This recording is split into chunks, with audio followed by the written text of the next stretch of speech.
It's just too simplistic to me to just be like, buy or sell. There's like 8 answers on the board. Yeah.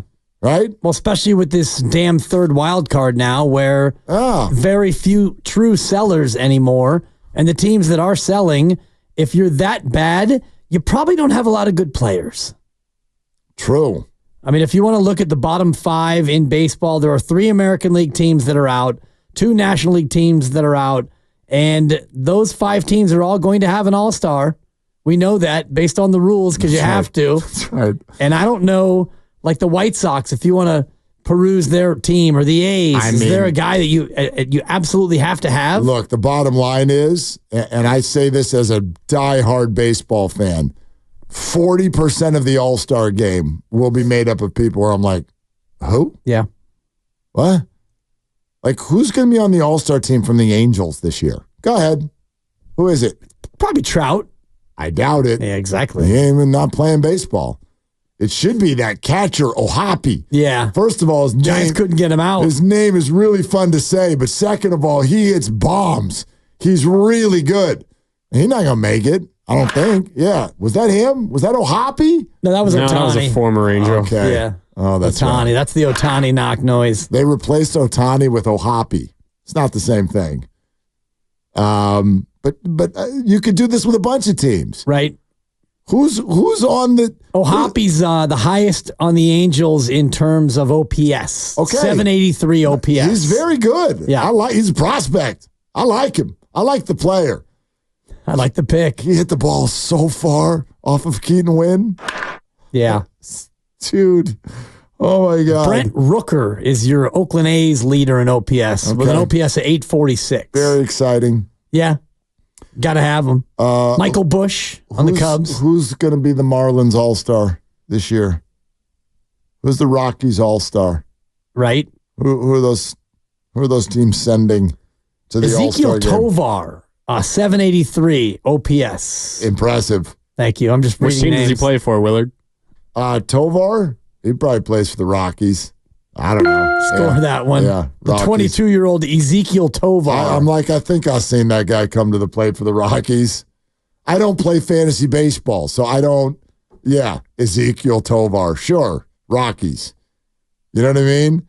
Who are the Nationals sending to the All-Star game this year? C.J. Abrams with a 790. I do know who C.J. Or Jesse Abrams is. Winker, 802. Yeah. C.J.'s a good player. C.J.'s a good player. But these are not like, household names, you know what I mean? Like, and by the way, I don't even know. How's Ellie doing in Cincinnati? How are his numbers? Is he still striking out every other at-bat? Ellie De La Cruz? Yeah. He got off to a crazy start. I know He's he cooled did. off. He does lead baseball in strikeouts, 97 of them, and an OPS of 770. 770. He's hitting 236 with 12 home runs. But he leads the team in WAR. Oh, my God. The Reds only have like 4 guys with a positive WAR on the whole team. But the same record as the Giants. Yeah. Which goes back to your buy or sell discussion because Cincinnati, the New York Mets, these are bad teams. The Cardinals, the Cubs, these teams aren't very good, yet they're right in the thick of it. Right, so when we get to buy or sell, like, how do you decide anymore? By adding more possibilities. That's what I'm saying. And I know that, like, I'm just like everybody else out there. I don't want to think on a Friday afternoon either. You know what I mean? Half our staff's probably at the Old Ship Saloon right now. I wish we were there tipping beers. I missed the 5 o'clock pop. Yeah, what happened to the 5 o'clock pop? We got to get Farmers Brewing back. Just do it on our own. Yep. And I mean, that's right. Lovely Christy's texting me right now. She's like, when's our date start? Which means like she's done with her day. Same, hun. I can't wait to get to dinner. We're going to a great French place tonight. It's going to be awesome. Nice. That's where my brain is. I don't want to think either. Here's the problem. It's our job, and it's not that simple anymore. And the third wild card is part of it, but I think analytics is a bigger part of it. Analytics has told these teams through the years, this is a bad bet. We got to give you our 3 top prospects for a really good player. Like, let's take Pete Alonso. Pete Alonso is a free agent. What's it going to take to get Pete Alonso? Here's the answer. Less than it used to. Because what used to happen was dude, that's Pete Alonso. That's a big name. And teams would be like, we'll give you our top 2. We're going to give you 3 of our top 7 prospects. And we'll get Pete Alonso. And then you get Pete Alonso for 10 weeks. And he homers 6 times. And then he goes to the Yankees in free agency. And you're like, and now we don't have any of our prospects. Right. And we didn't win the World Series. And people finally got hip to it and they went, well, that was dumb. This is a stupid bet. I know a lot of people that do this now. The pandemic helped teach us with regard to even going to college. Look at, and I don't mean going to college, period, but look at the price. Look at the price. Go to private school. All right. Now you come out of private school. Great job. 4 or 5 years, you got your degree. Ready to go get a job? I am. Sweet. You'll be out of debt in 18 years. You owe $250,000. What the hell are we doing? Yeah. That's a terrible format. This is just bad idea genes.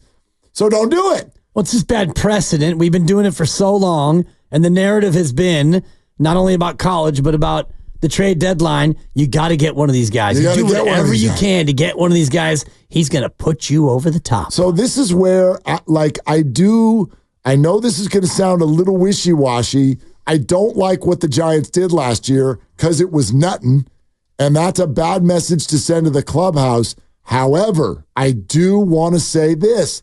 I think as fans, sometimes we call for our teams to do something just to do something. And that's not a good way to do business. Don't send off prospects just because you're like, well, we got to do something. That's a way to make a bad deal.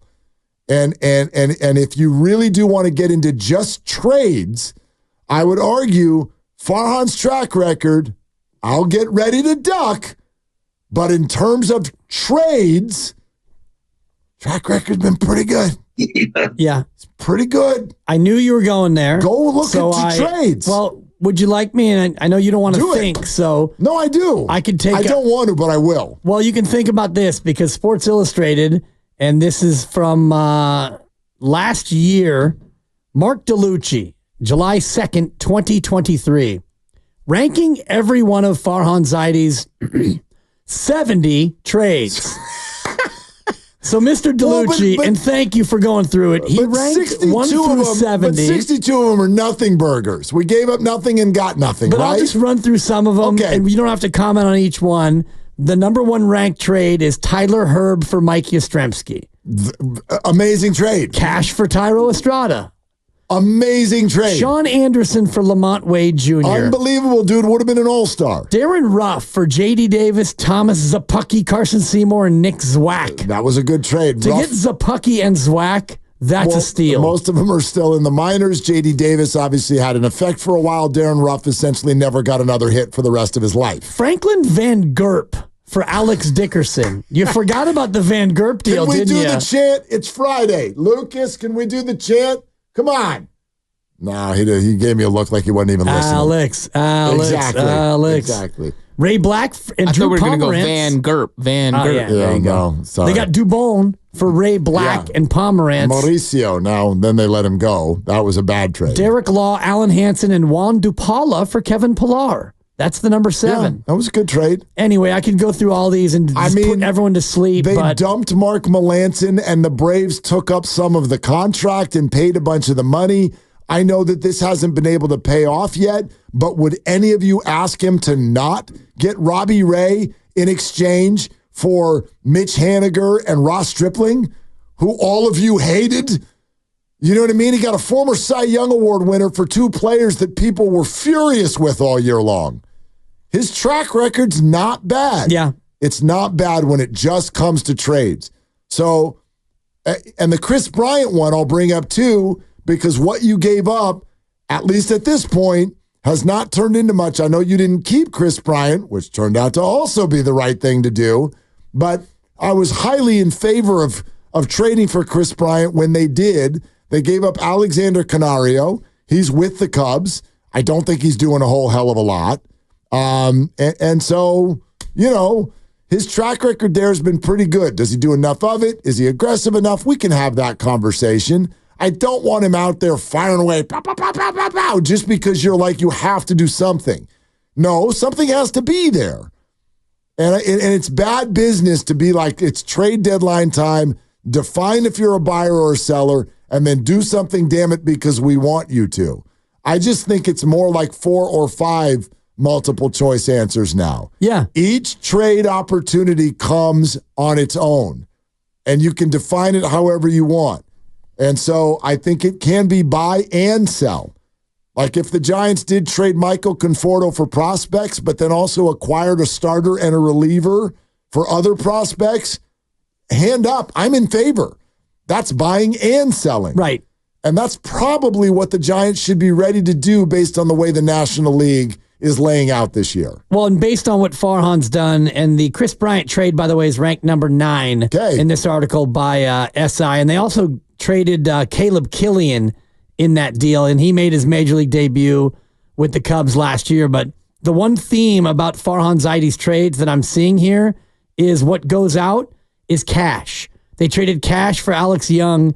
They traded cash for Anthony Banda, cash for Corey Abbott, cash for Bravit Valera, cash for Scooter Gennett, cash for Daniel Robertson. Who are you? Exactly. Cash me out one time. There's a whole section in here of trades that involve players who are yet to make their Major League debut, and all of them except 1 or 2 involve cash going out. Yeah. So Farhan Zaidi's more apt to trade cash for a guy you've never heard of. Right. That's the kind of trade that he thrives on. But the guy you've never heard of, it makes up almost half of, like a third of their starting lineup right now are these stupid trades where you're like, well, what the hell was that? Well, that's Lamont Wade, actually. Well, who would they get for cash? Well, his name's Tyro Estrada. He's not your second baseman. And as much as Yaz... Tristan Peters for Brett Wisely is ranked as the number 25 trade. Right? And this is from a year ago, and the comment is... Starting to look a lot better. Here's the comment. I'm still high on Wisely's chances of becoming a solid big league piece, but he struggled at the plate thus far. Sure did. And this is from a year ago today, and to your point about Farhan... It looks a lot better. Yeah, and so now this trade would be higher ranked than number 25 overall. Canario is only, and he was the main piece that went out. I know you mentioned Killian, but Canario was the main piece that went out for Chris Bryant. He's still at this point only got 39 big league at-bats. He's done some things with him. He's got a couple of home runs, 11 hits. That's fine. But the Cubs have not really found a major league spot for him for the most part. Still just 24 years old. Yeah. So he could pop. He could be a star in 2 years, and we'll be like, whoops. But I would still support that trade. So he traded Junior Marte for Eric Miller. Oh, Miller's done well this year in the Giants farm system, but he's still at AAA. He's an interesting... No, he's not. This is from a year ago. From a year That's ago. why I'm reading these comments, because they're a year old. Like, this guy, the writer thought Wisely might be able to do something, but the bat's been a little quiet. Well, the bat's gotten louder, and now he's doing a lot more in a year. So some of these trades, and this is from a year ago, the article, and now you're seeing like Miller, he's come up and become an actual serviceable piece. You know what? Actually, some of Farhan's biggest mistakes, and we can get into signings, Anthony DeSclafani and guys like that. By the way, I might have mentioned that he traded Stripling. It was DeSclafani. It was DeSclafani and Haniger, I think, for Robbie Ray. Brilliant. Yeah. I don't even care if Robbie Ray ever pitches. Like that's good. Well, you were saying not on the team get anymore. him off my team. That was your comment all year last year. Yes, I felt like Harrison Ford at an airplane. Get off my team. Totally. Yeah. So some of his biggest misses, some of his biggest mistakes have been giving up on the out of nowhere find where he's like, I think this guy might end up being a player.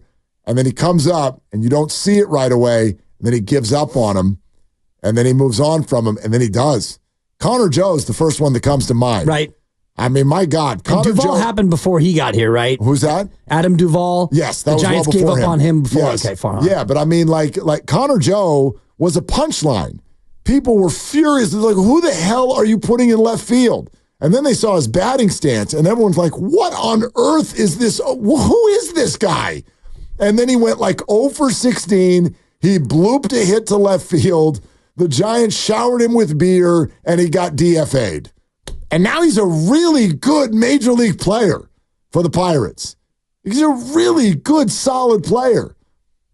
I'd love to have Connor Joe platooning with Lamont Wade at this point in his career, probably more so than Flores because he's so much younger. So anyway. There's another Pirate that they gave up on who's quieted down a little bit. Reynolds, boop, yeah. Boop, boop, boop. Joey Bart. Oh, Joey Bart. OPS at 879. 60 at bats. Yeah. How's he been doing lately? I think he's been doing okay. He just doesn't play. And he might be hurt. His last game was May 26th. So if you could go back, I don't know if the organizational pressure, I don't know the background on this one. If you could go back and switch out Tom Murphy for Joey Bart, that was absolutely a mistake.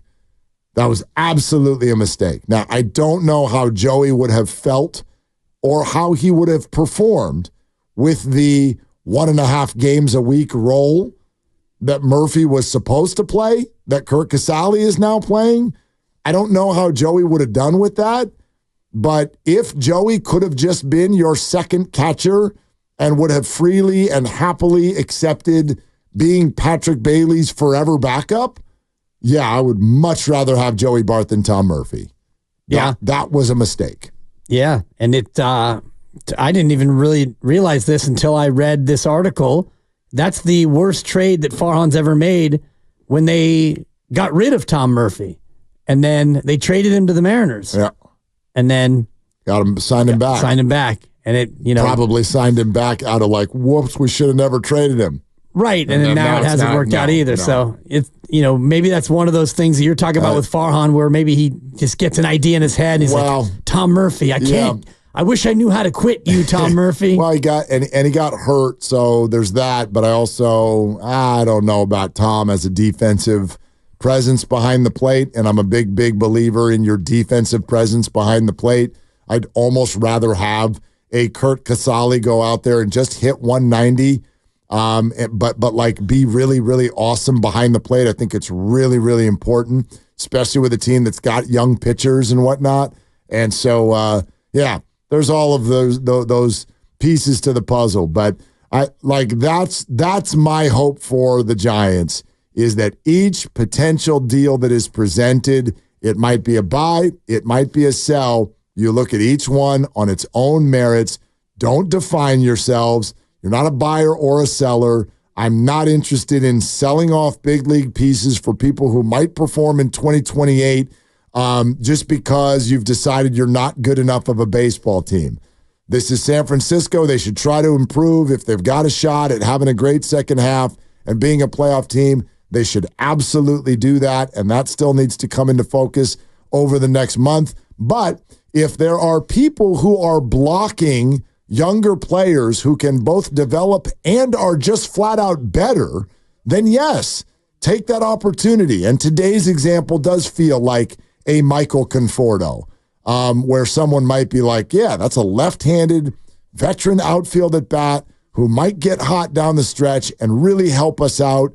Does that make sense? If Luis Matos comes up and establishes himself, sure, absolutely it does. Yeah, and then it isn't so much of a sell as it is essentially it's a buy. It's a smart trade. Right. It's just a smart trade. That's what I want to do. For a guy who's going to be gone next year anyway because he's a free agent and you've got all these younger outfielders who are going to replace him anyway. And with Jung-Hoo Lee coming back next year, you're already going to have a bit of a glut. Another great point. I didn't even think of that. Like your outfield next year, fingers crossed, should be 3 players, no days off, other than the 26 years old and younger. Jung-Hoo Lee, Elliot Ramos, Luis Matos. Gosh, from our lips to God's ears, make that be the Giants' opening day outfield next year. And Yaz is your 4th outfielder, and then whatever you do with the 5th outfielder is whatever you do. I mean, I hate to even say that because Yaz, while the bat sometimes I know goes through stretches that frustrate people, what a brilliant right field he has played this year. And I mean that legitimately. Yeah. A brilliant right field. He has not been a negative on this team. So, there's going to be a role for him too.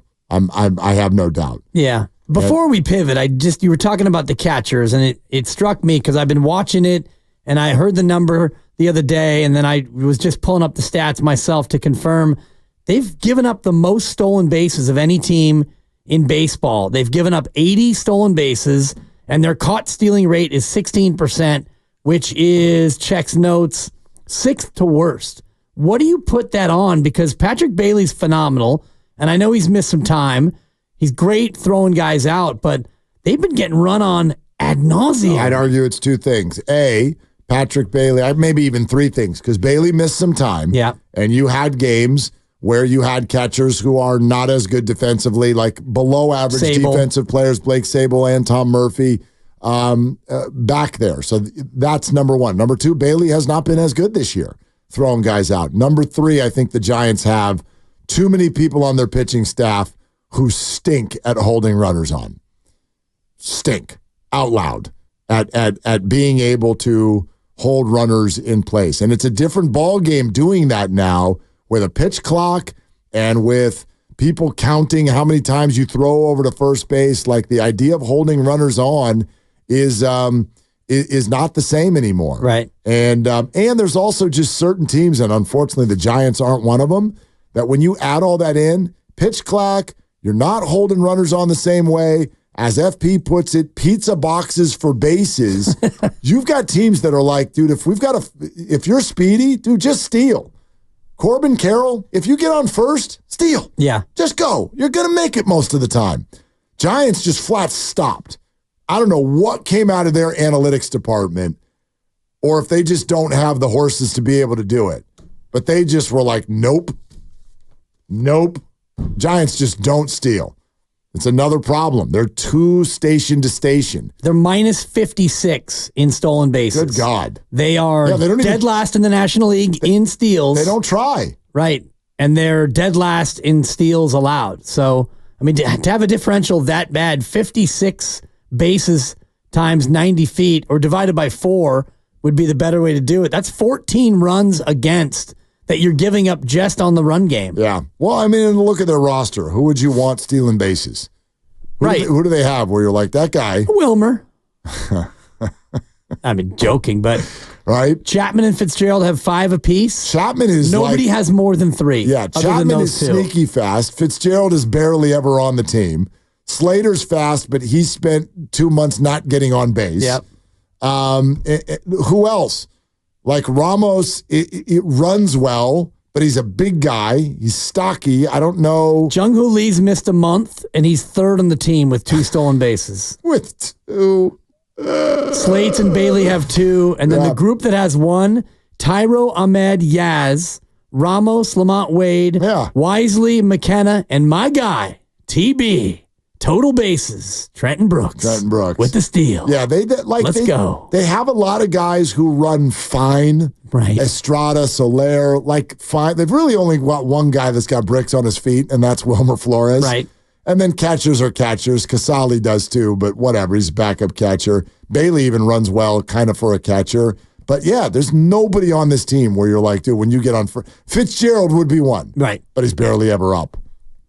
So yeah. Anyway, that just struck me as we were talking catchers because I've been noticing that it's a run-a-palooza when the Giants are in the field. Yeah, they got some pitchers that need to work on how they're holding people on, especially out of the